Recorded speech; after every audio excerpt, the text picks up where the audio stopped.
Is someone just, oh, okay. He's here. Okay.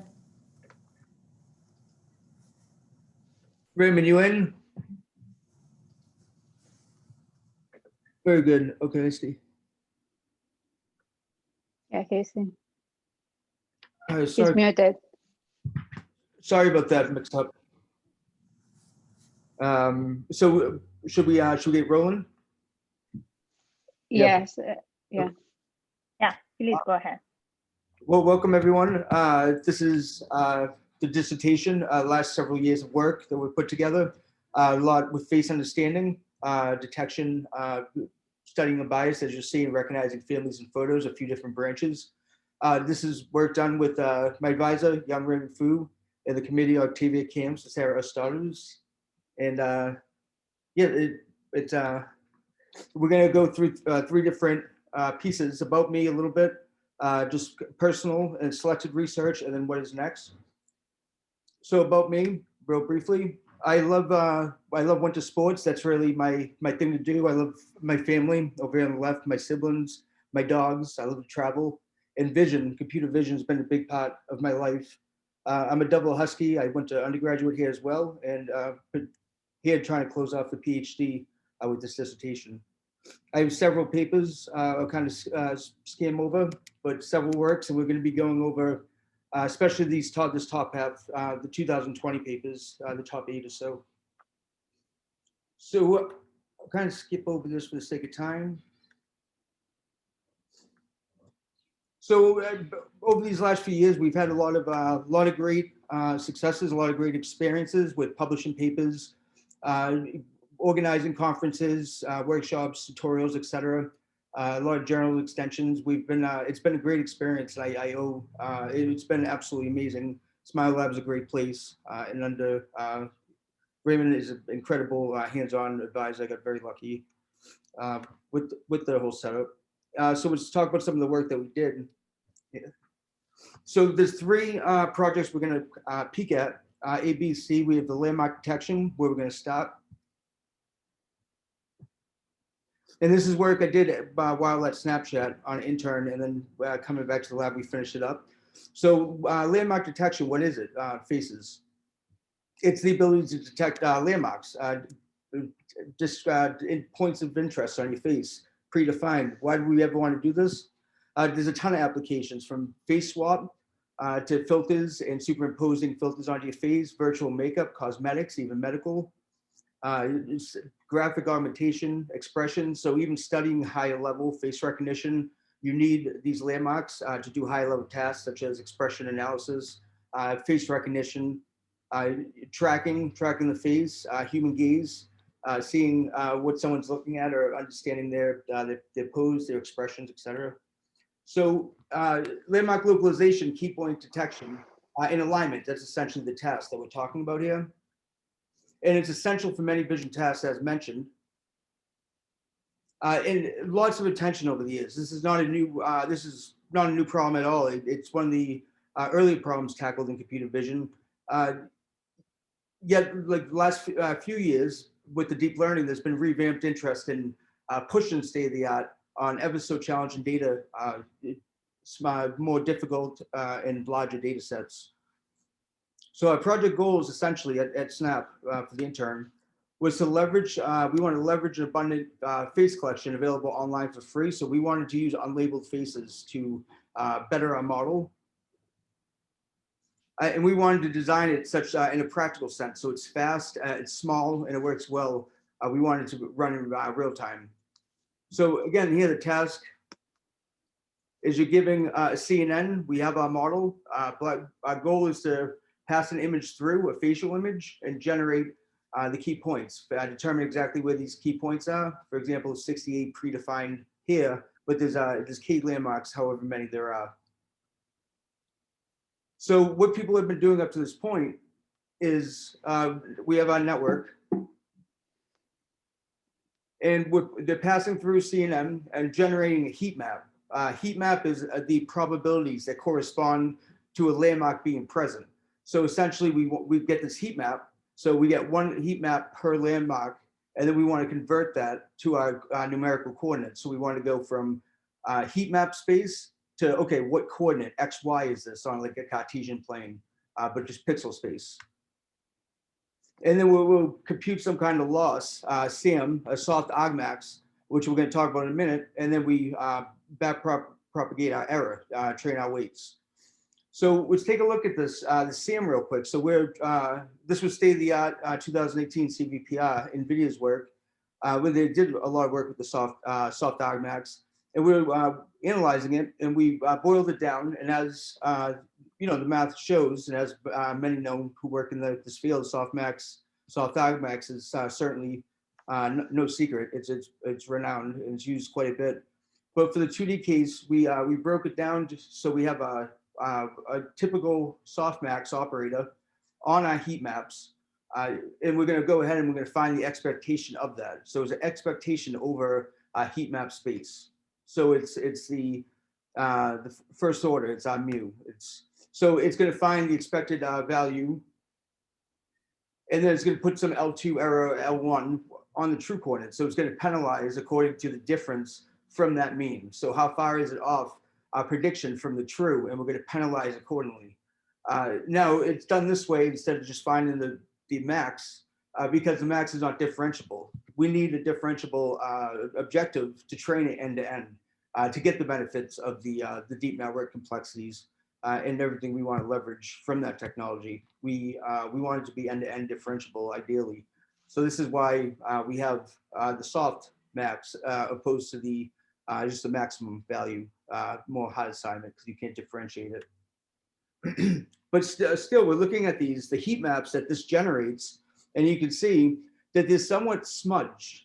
They're blurry, and here again, this is the loss that we have, our L2 over the true and predicted coordinates. We have our SAM loss, it's feeding back, and this is going to be essentially what's governing the weights that generate these heat maps. And we're going to base our coordinates off these heat maps. So our first contribution was we saw it, and we were thinking, how can we make this more confident? How can each of these K landmarks, we make it more dense? We want to penalize for scatter. So you can see that we have our mu, so our first order, we got that from our softmax. And then we go and we will find a variance or a scale in the case of Laplace. But we're going to find our second order statistic, and then we're going to, we got a tau, we're going to find our second order statistic, our scale or our sigma. So now we have not only our mean, that location, but also the standard deviation, which accounts for the spread. So that's just the spread of the heat map. We want those to be more confident. And then we learned to match that distribution with the ground truth, which we just set as the coordinate as being the mu, because that's the true coordinate, and we had a sigma of 1. We just want 1 pixel, allow for 1 pixel of scatter.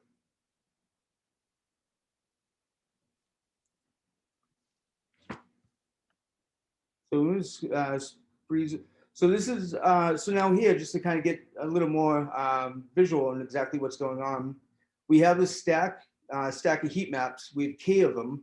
We have 1 per landmark. So this is actually K of them. Well, however many here superimposed. There's probably 1 here, 1 here, and it's kind of, as we saw that spacing on the predefined locations.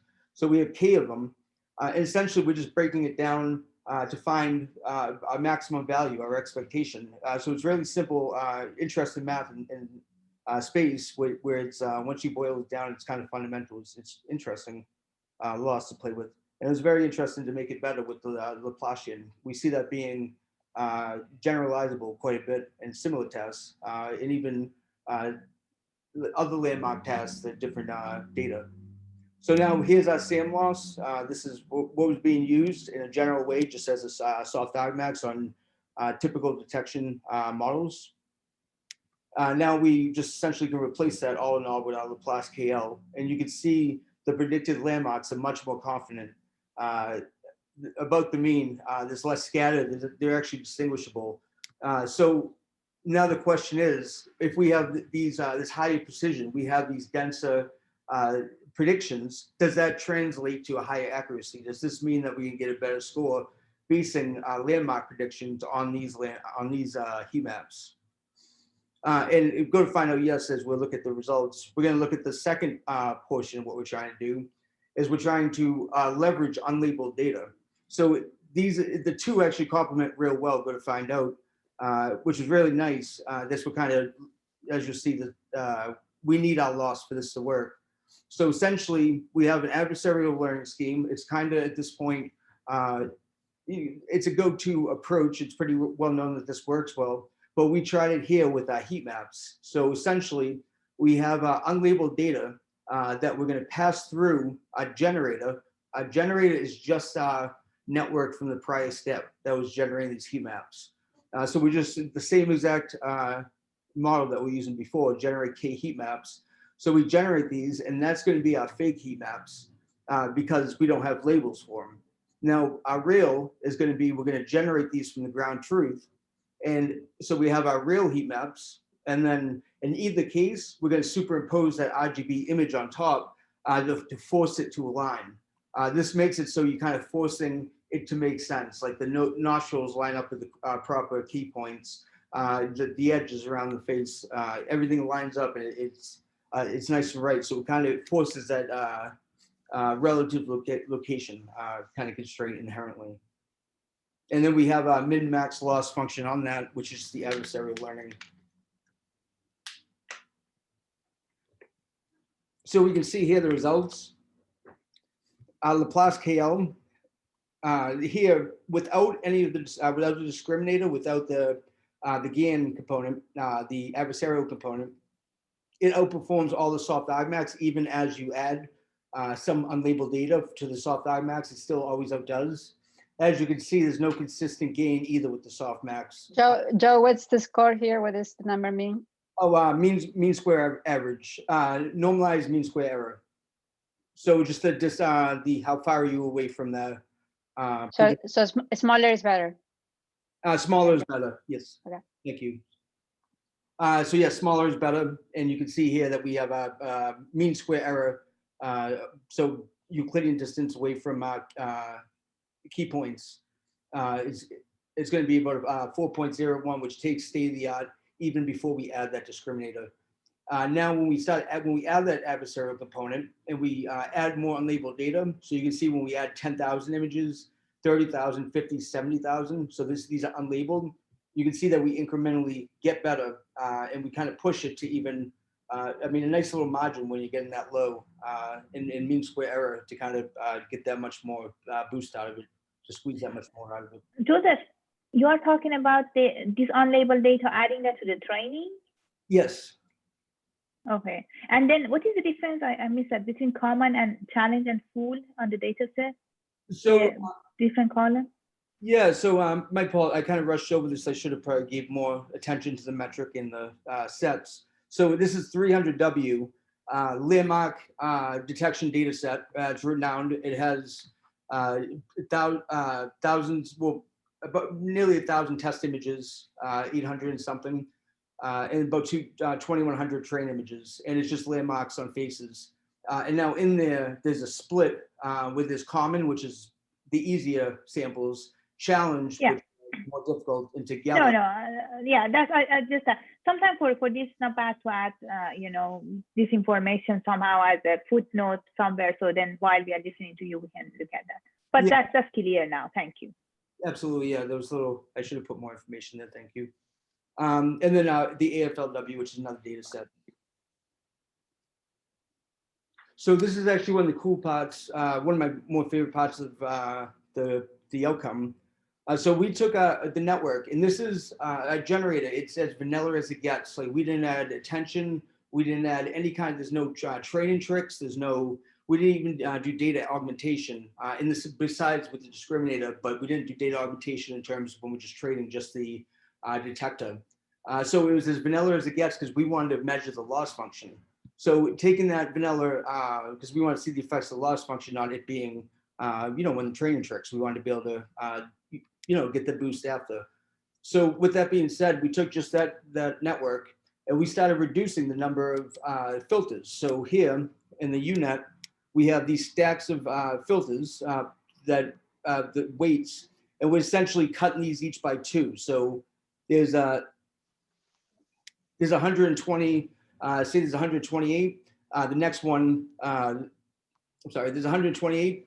Then we're going to cut it down to 64 filters for the channel count in each one of these. So we're just very simply cutting it in half again and again. And you can see here, this is quite interesting that we have 162 kilobytes of storage. It's not state of the art, but it's still, it's comparable. It's better than some of the low level approaches, definitely, and some even the deep networks. So I mean, it's not far off the plane, and all we did was remove the number of weights by a factor of 2, 4, 8, 16. And then we also can go in real time. So it processes on CPU 21 frames per second. So this was a very simple experiment. It was just so nice to see it work as well as it did, surprisingly, because again, it was very simple. We were kind of rushing for paper deadline. So that was a nice little add-on.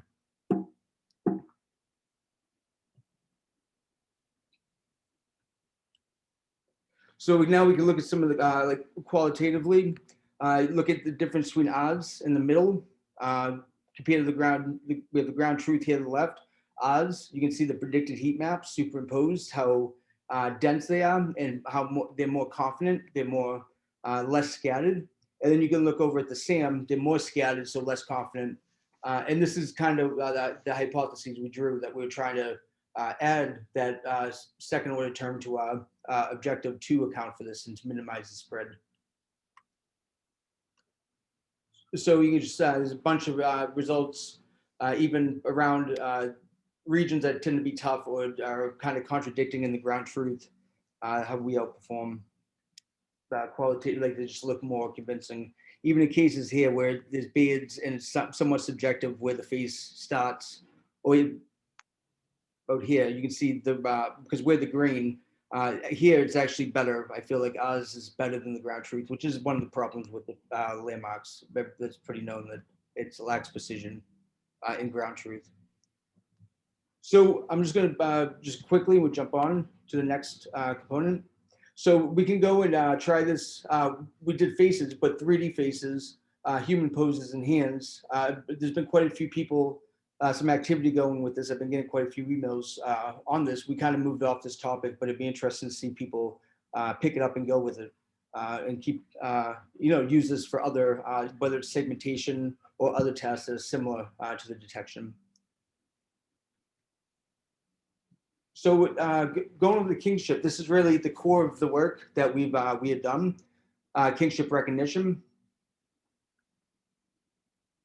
So essentially what it is we're given photos and we want to determine, are these people in the photo, are they relatives? Are they blood relatives? Are they related, yes or no? That's a typical case. You'd be given 2 faces and are they related, yes or no? Is the question you want to solve the task.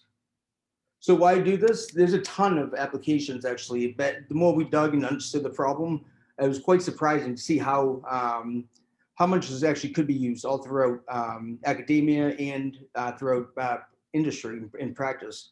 For instance, search investigations. Had we known the Boston bombers were brothers, on that day we had samples of both of them, both these samples. We couldn't recognize them, but had we known they were brothers, the search space would have been drastically reduced.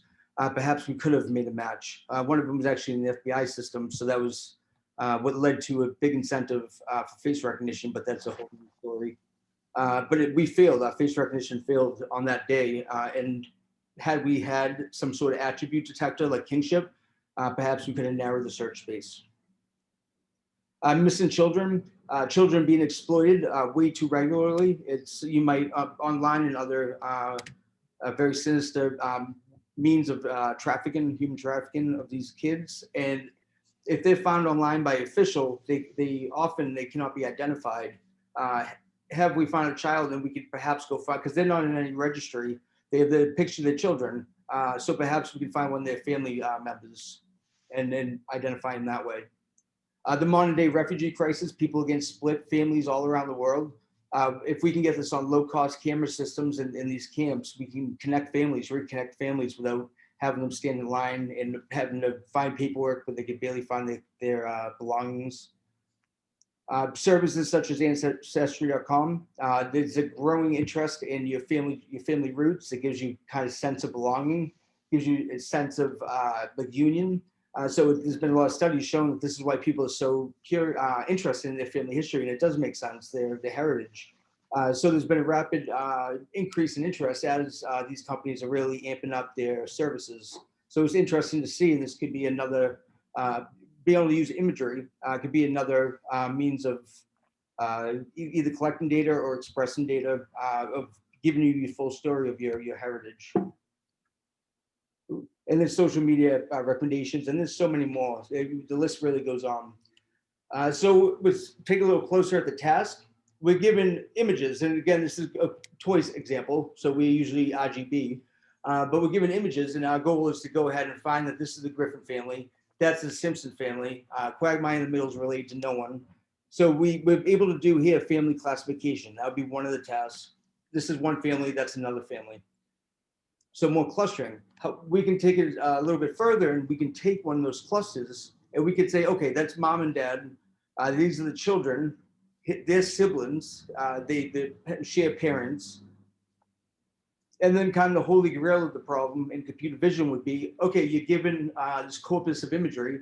Can we go through and populate a family tree by each of the node filling in with the member of that family and be able to infer the next member through visual evidence?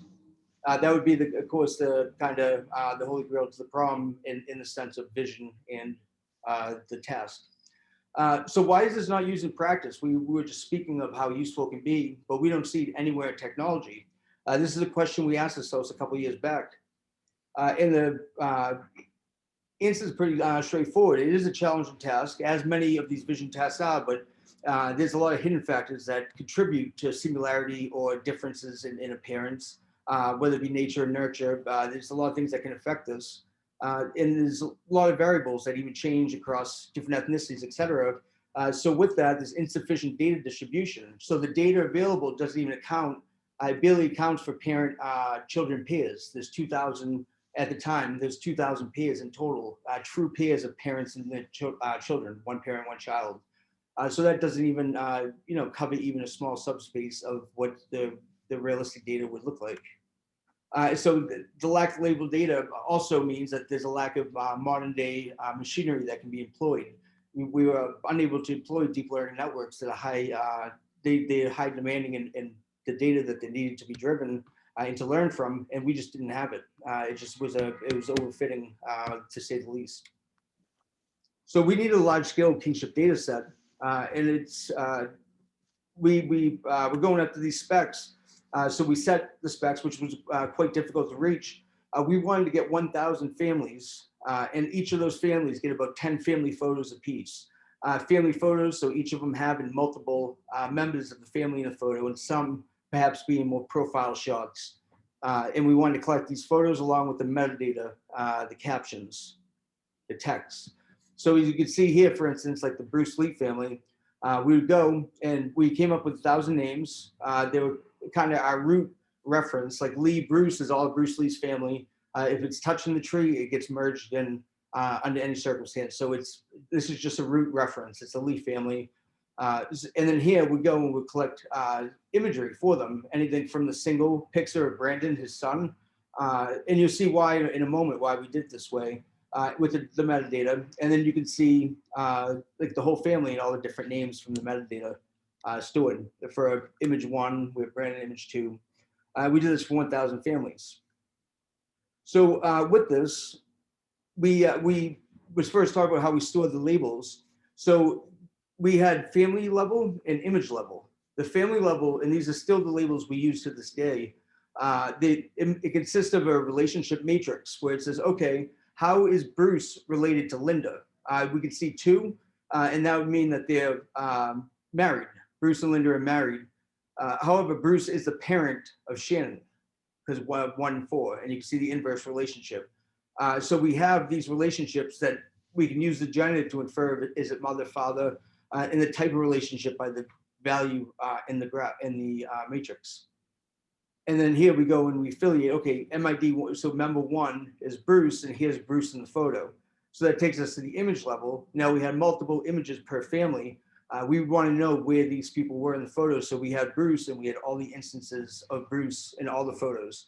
And you can see here that the age is varying. So we have very rich data. We're collecting a lot of data that we justifiably needed to get a better representation of families. Because again, there's only one family, and there's so many variations between families, and that's before we even start talking about attributes such as ethnicity and how these characteristics change and how do we represent that. It's a very broad in scope. So we got about halfway done. I would say about 2/3 of the way done. I'm sorry, 1/3 of the way done labeling, just under half.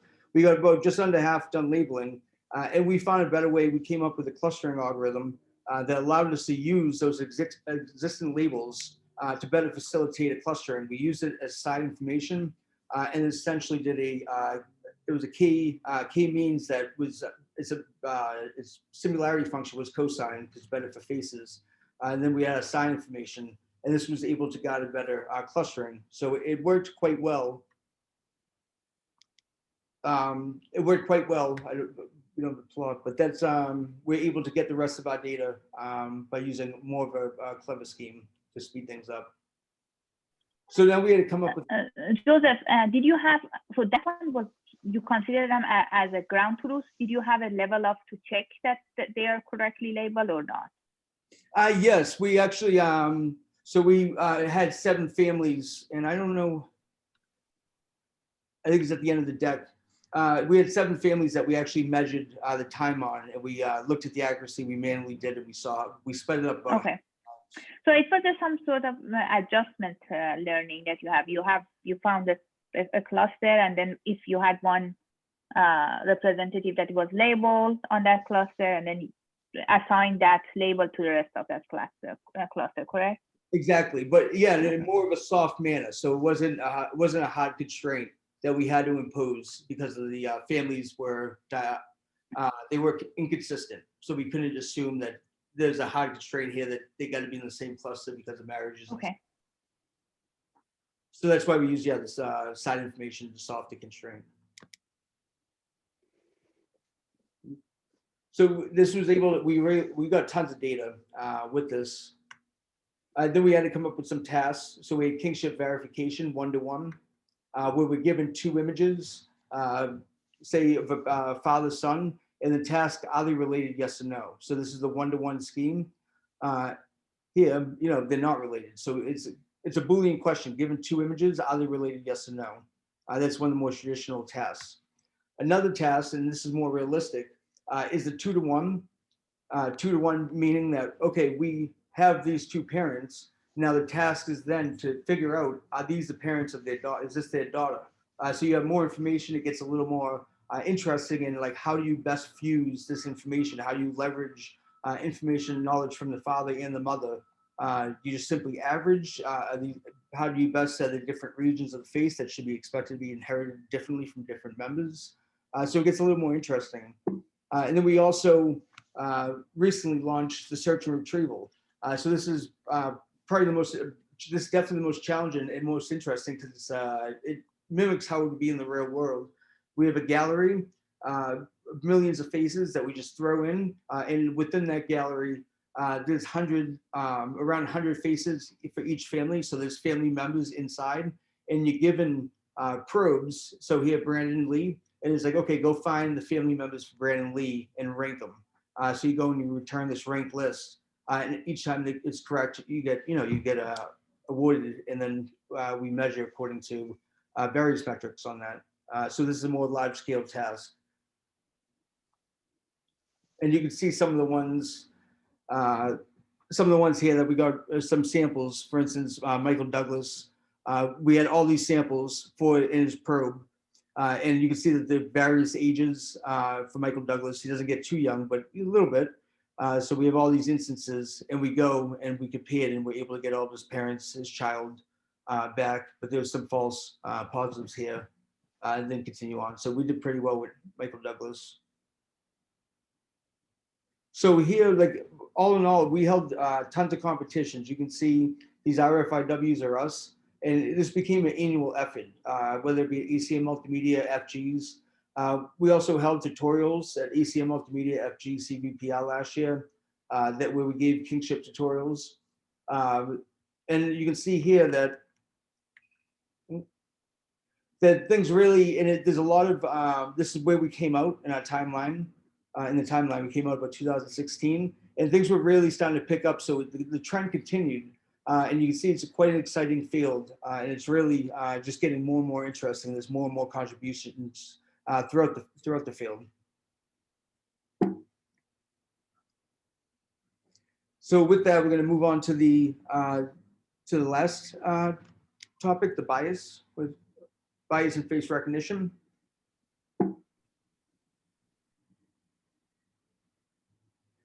So bias in face recognition, it really goes from research to practice quite quickly. Because as you can see, some of the first reports, I'm sure you recall the MIT grad student, she found that on Amazon's face detector, how much worse they were on black females. They were way worse, about 34.7% difference. So the Amazon, their off-the-shelf face detectors was biased. They didn't work as well on certain demographics, and this of course raised some concern. One of the only companies that would not go through NIST's evaluation to get certified for such metrics, maybe not specifically that. However, they still do not take part in it, saying that they have their own tests.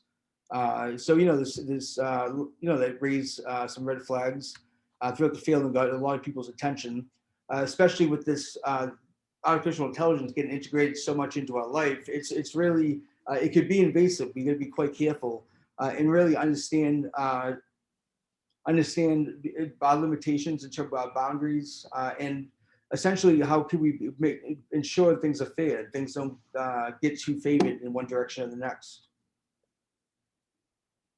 So all sorts of attention, both law enforcement and in industry, in products and decision making, and a lot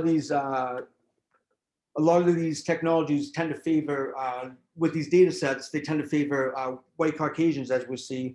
That's kind of a bold statement, but it's fair to say in like a lot of the image tasks, even in NLP, favoring the male over the female, like a lot of the language, because our samples, a lot of times we're collecting them from domains that are majority white Caucasians. For instance, Hollywood. We go and we build our face data set from Hollywood, and it's majority white males. So it's kind of learning to recognize them better. Again, quite a broad statement, but it's fair to make that, because that's been kind of the consistent factor that's come out of these experiments. So bias, what's it mean? The fact of preferring a particular subject or thing. So essentially favoring is how Cambridge Dictionary puts it. Oxford, they say prejudice in favor of or against one thing, person, or group compared with another, usually in a way considered to be unfair. So again, skewed perception or skewed favoring results. So things being in balance when in fact they shouldn't be, or they should at least be understood. So with this, we wanted to study bias. So we built the data set, and first we wanted to, we didn't want to spend much time. Actually, Samson, my boss this summer, the summer that we did this, we built this together. We didn't want to spend much time building the data set. So we kind of essentially put together a few days, and we wanted to find a quick means of kind of scraping this from existing data and leverage what exists. So what we did is we got an existing data set, VGG2, and we took the name list. So our goal, real quick, is we want to find an equal number of male, females. Probably should put this up a little bit, but we'll look here. So our goal is we want to look at categories. We want a data set to kind of measure, to be a proxy for fairness. So we want these categories: Asian, Black, Indian, and white, female, male, and we essentially want all the combinations. So Asian females, Asian males, Black females, Black males, Indian females, Indian males, and white females, white males. So we want all these categories so we can position them in different ways. And we want an equal number of each. So we took a name list of an existing data set, and we ran an ethnicity classifier on the names. So first we went and we would find all the names that were highly likely to be Black, Indian, white, or Asian, and we extracted those out. And then on the existing, so first we took the name list, and that gave us our initial list of proposals. And then we took the faces, and then on just those names, because there's a huge data set, it helped us filter out a bunch. We ran a face detector that was ethnicity classifier and gender to further generate refined lists. So whichever one's passed now visually would be kept. And then we ran the CNN, so we're able to get the scores from both the names and the faces, and we fused them.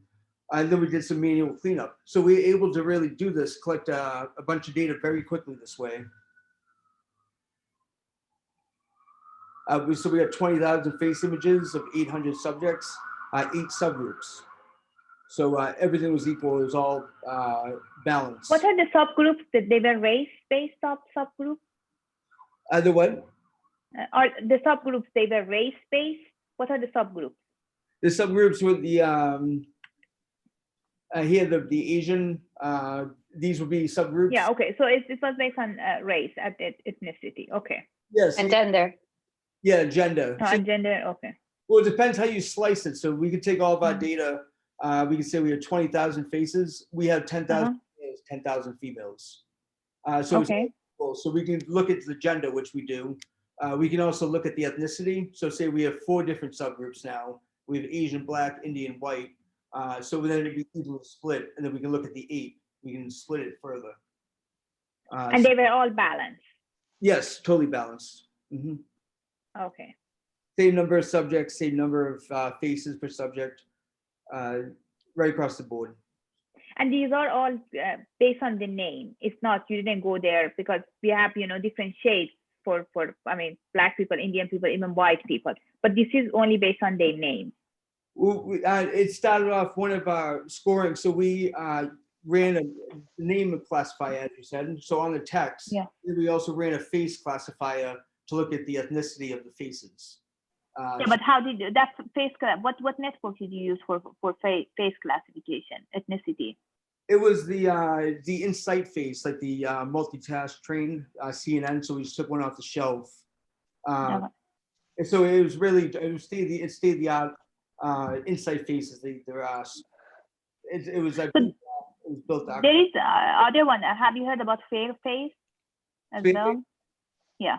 Yes, that's what we actually used to encode these in one of the experiments. Okay. Yeah. So yeah, we use spare face and arc face as our main encodings when we ran the experiments.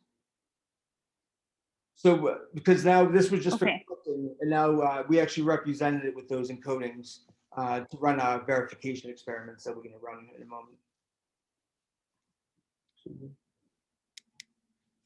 We actually built a bunch of tools. It's a GitHub. We can go and you can run experiments using the data if you just have your encodings for that data quite easily. But here, it's to kind of look at the some of the experiments we run with this now, because what we want to find is the bias. We wanted to get a proxy, get a feel for how biased is these networks. So we took this was arcface loss function, and we took all of our images, all of our faces, and we encoded them. We generate this face encoding, just passing through the network. So it's another way of representing the face, more discriminant in terms of if we were to do a comparison with another face encoding. So we have this representation of the faces that we could pass through a matching function, say, okay, are they the same person, yes or no?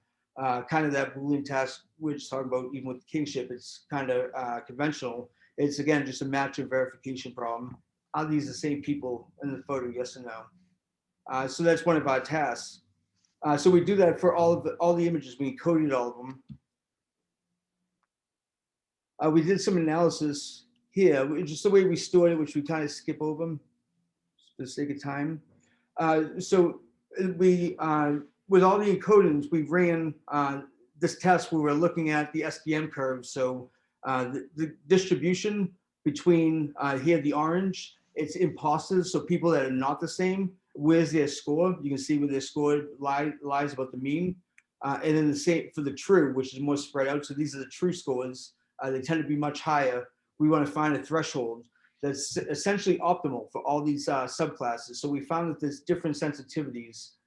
You can kind of see that it shifts a little bit, but you get essentially the same area under the, we can get essentially about the same performance as you'll see here momentarily. So here, so we have our DT curves, and if we had a constant theta, so we had a constant threshold that we say it's whether positive or negative in our decision, then this is essentially, we would have different operating points. So what does this mean? Let's look here. So looking at these bars, what this is saying, so if we say that we get 1 in 10,000 wrong, so if every 1 in 10,000 we get wrong is a male, if we make that claim, we're actually doing 2 times better than that for white males. So we're actually getting 1 in 5,000 is actually incorrect. So we're doing better than we're reporting. So what does this mean? That in here now we can look at like the Indian males, 76% worse. So we're actually doing quite worse. Maybe every 15,000 or so.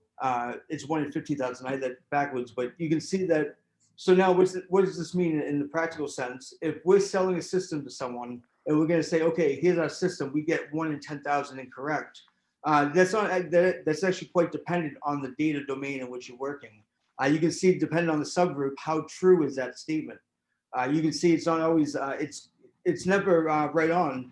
However, if we go and we use a variable threshold, if we knew what the subclass was, we're able to get rid of these and essentially mitigate such that when we say that we're getting every 1 in 10,000 wrong, we're actually pretty close to that with a small little margin. So if we had variable threshold, we can get rid of this issue. So it's in the score sensitivities. The sensitivities of the scores, they vary across different subgroups. With that being said, because of the different amounts of training data we've hypothesized, different amounts of training data makes it so it ties scoring for the ones they don't see as often. So it's again, so we have this difference here. So this is the percent difference with the adaptive threshold. We can get rid of that, but that's not really that ideal. That's it kind of shows the problem. It shows that we're able to handle it with a variable threshold, and it has something to do with the sensitivity of the features. But you don't always. If you had a watch list in practice, if you have, say, you're in a stadium and you have a watch list that you don't want certain people there, then yeah, perhaps the assumption that you can have the attribute information, the subclass information is fair because you know who you're looking for. But in the case that you don't, which is often the situation, you don't have that information. You don't have the prior knowledge of their subclass, their gender, their ethnicity. So you can't always make that assumption. So can we get a more general way of fixing this problem of imbalance across a target false positive rate? Real quick, we ran an experiment. We saw that this was ArcFace. We ran also on VGG 16, ResNet 50, and SqueezeNet, squeeze and excitation net. And you can see that although they're different degrees, because this is the best network out of the 3, and this tends to perform a little worse, you can see that it kind of shows in the steepness, but the same trend is followed. This is the same shift in the operating point versus the actual versus the true versus the assumed operating point. We also before we kind of so this was our conference work. So it was kind of finished off here, and then we returned and we got a better system for the bias issue. But first we asked ourselves, does this bias exist in humans? Can we measure this by showing humans that essentially a set of lookalikes, and they determined, are they the same person, yes or no? We found that yes, indeed, that it certainly was, for instance, with Chinese females, they tended to do a lot better on their own subgroup than say the white females did on the Chinese females. This was really consistent across all the different groups. So it was kind of as we saw, we expected to happen. It got confused mostly outside of the subgroup. So that was a neat little experiment we saw. But now returning to the bias, so this was the journal extension we just submitted to PAMI. It's under review. So now we wanted to get rid of that problem. So we had two objectives that kind of just worked out, that we had the second objective. So first, we want to be able to, adjust the sensitivity such that those score thresholds will remain more constant. The sensitivity will remain more constant in terms of what is the ideal threshold. So it's going to be the sensitivities of the score space will be more constant. So what we want to do is we want to make it so we want to get rid of all the subgroup information. We want to get rid of any knowledge of what subgroup it is. So we won't be able to predict what the ethnicity is. We can't predict what the gender is. All that knowledge is out, but we want to do that while preserving the ability to classify the identities. So while preserving the identity discriminant power.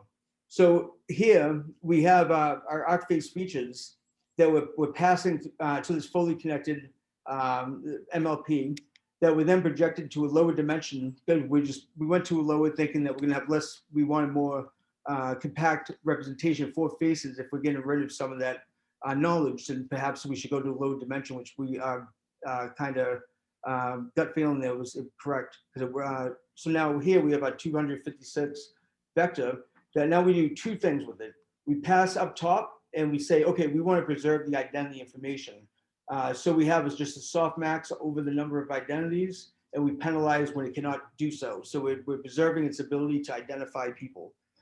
Down here at the bottom, we're doing the same thing, but for attributes. We're saying, okay, can you predict its attribute? Like, for instance, black female. Can you predict if it's a black female, white male, etc.? And now if you can, so up here we want it, but here we reverse our gradient. So when our gradient is coming back, we actually penalize when we got it right. So essentially by this reverse gradient reversal, we're trying to fool the network. We don't want it to be able to find that information. So now there was a byproduct here. Now we started to notice, which it worked pretty well, and you see in the experiments, that a lot of times when we take our face encodings, like a system, we encode a whole bunch of faces and we have them stored on disk somewhere. And for whether it be privacy protection, ideally, this attribute information would not be present, whether it be to prevent future biases of humans. If they can go and they can figure out different attributes of these samples, perhaps that could be detrimental. We want to really minimize such knowledge present in these encodings. And it's a problem that's getting more and more attention these days of privacy. So will this make it so we cannot extract that information from these features? Which is kind of a byproduct of what we kind of see. Can we get rid of the bias and also make it private? And then we'll see if that can be a byproduct of this model.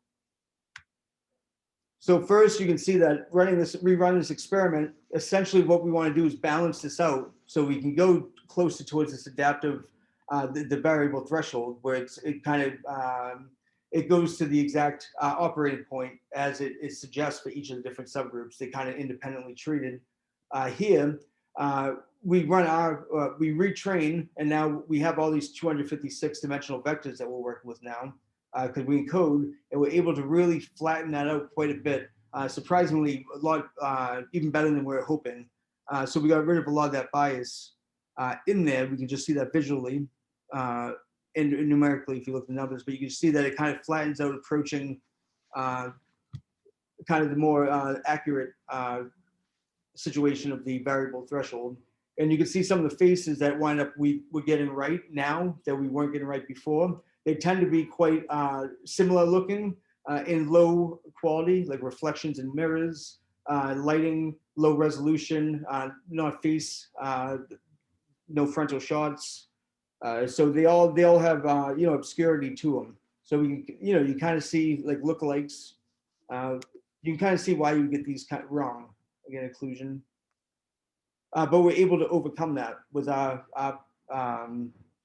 model. We actually did way better in the accuracy as well. Here, we wanted to see how well can we extract the ethnicity now. And you can see in this, so now lower is better because we do not want to be able to get it. We don't want to be able to learn these subgroups from these vectors. We want it to be private. So lower is better. And you can see here that the original features, you can pretty much learn it pretty well. 93, there's quite a bit of that attribute information embedded, encapsulated in those encodings. So you can learn MLP on top of them, but you can do so much less with our encodings, the 256 dimensional encodings. So again, working towards that privacy setting that we're looking to kind of also incorporate.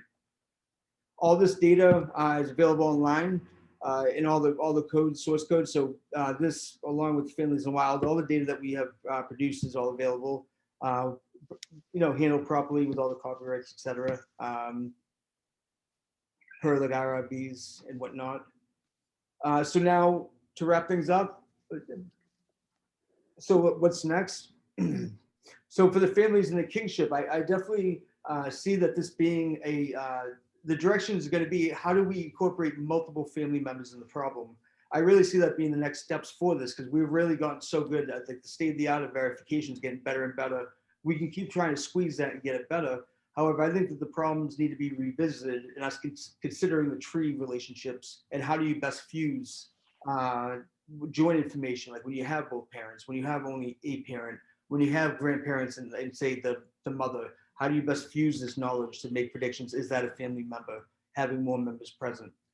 And also application, as you've seen in the written component of the thesis, all the applications that this can be employed to already. It's crazy. Certainly a lot of startups can spin off of this technology. And landmarks with the Laplace KL, I see this going more of like the other data types as mentioned, the poses, human poses, 3D faces, and the hands. Also using it for other tasks such as segmentation. I'd like to see this be more generalized, used in other tasks, and kind of replacing the soft argmax in situations where it's used to get to the coordinates from a predicted heat map.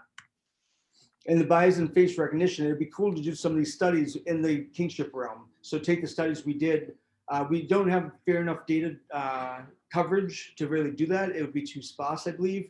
But using these kind of these tools that we use to analyze how biased is this data, trying to make it so we can kind of look at how biased data is before we even measure how biased the system is, because it's a very tricky chicken and egg problem where it's when you're measuring how biased something is, you're kind of inherently going to be biased towards what it is you're measuring with. So if, like, for instance, if for so long we were unable to really, I'm sure some might have noticed, but how a majority of those faces were white Caucasians, how biased it was so hidden because we were validating and testing on the same data distribution. It was almost hidden from us. So we're unable to see the effects because the majority were not, the minority were the ones that were negatively affected. We weren't able to see it because there wasn't enough instances. So we got to kind of be careful of that and use these studies to really understand the data we're working with. So Joseph, I have actually, on the bias part, I think the bias is from the data, nothing else. I mean, yes. The models are blind to that until that we train that. So if you are given the model, very balanced, I mean, the two balanced one, the model is just going to learn the balanced distribution. So the bias is about the data that we are feeding to that, because these are end-to-end models. You are not handpicking a specific bias features from that. Isn't it the one that you actually concluded as well? I totally agree, yes. But I was saying more, are you going to ask yourself, are we going to see, is the data biased and how is it biased? Or are we going to measure how the model's biased? So like, what way do you kind of measure the, because there's like the two different views of the problem. I think they are going to, I mean, the model gets biased because of the data that is fed to them. And then, of course, you can just say that, dissect the model and see that where the bias happened, why the model is biased. And what the question, I believe that is why the model is biased because of the data and how is the bias has been represented in the model. Otherwise, I don't think that the models are inherently, the structure of the model is the bias. The structure of model picks up the bias that is inside the data set. So the way that you were, I haven't read your thesis. I just want to make sure that it's more clear, because the model by itself is not biased unless you actually, hand engineer a part that is picked up at specific features, which Yeah, you are not doing that, I believe. No, we're on the total same page. That's what we claimed as well. We're just seeing what approach do we look at this, and if we have the data, we can measure how biased the model is because we have balanced data. That said, can you identify in your model where the bias is encoded, or can you explain the bias? We the can't. Model. That was something we're actually talking about, maybe taking it going to next. We wound up doing a PMA. We had enough other experiments, but we want to see the salience and how it relates to the bias, but we didn't. But we did talk about it because there's some work out there like that, and that would have been an interesting way to go. So if we were to keep working on this, it's certainly something that we would be heading towards. Okay. So because we more or less, we debiased. Our task was to debias the features into also for the privacy, to get rid of the attribute information. So yeah, we could. So also as a side note, Joseph, we are actually developing a face dissect model. I mean, exactly based on to quantify some of these biases. You may, I mean, if you want, I can share the code. I mean, we just submitted that to the CVPR, but the code, and you see that if you can apply that and you can quantify and see that that bias in different representation that is each model learns. That would be actually very interesting. Yeah. We can talk afterward about that. Mm-hmm. Absolutely, yeah. So there's just kind of close off. There were some papers that we did towards the end of this last year. I kind of I'll skip over them. It just to say more or less in a nutshell. These last few years, it's been a great experience all around. I feel going into the PhD program, I knew so little, and I had so little experience in research, even just the mindset of like forming hypotheses and controlling experiments and communicating these concepts. I've gotten the opportunity to teach the data analytics course, which kind of was a different flavor of like the academia, which was a great experience in itself. I had absolutely great mentors all throughout the time. Raymond was a great, very close hands-on mentor the whole time. Octavia and Sarah as well. It was a pleasure, and I'm really kind of happy to be at this point. I'll be going to MIT Lincoln Labs full time. Actually got the offer several weeks back, so upon this, that's kind of the plan. Congratulations. Yeah, I'm really excited for that. That's really, because then with the Alert Fellowship, I can go satisfy the requirements for that, and then also be settling down in my career at the same time. Okay, great. Any other questions from the audience?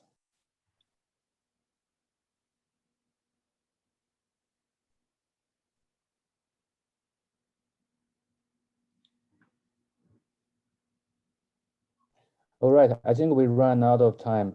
Sorry for the delay in the beginning.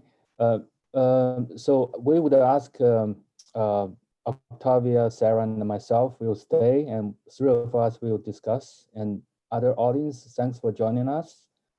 Please just leave the Zoom meeting. And thanks, everyone. And Joe, yep, thank you, everyone. And Joe, please make sure three of us can still remain in the room and discuss. Okay. Thank you. I mean,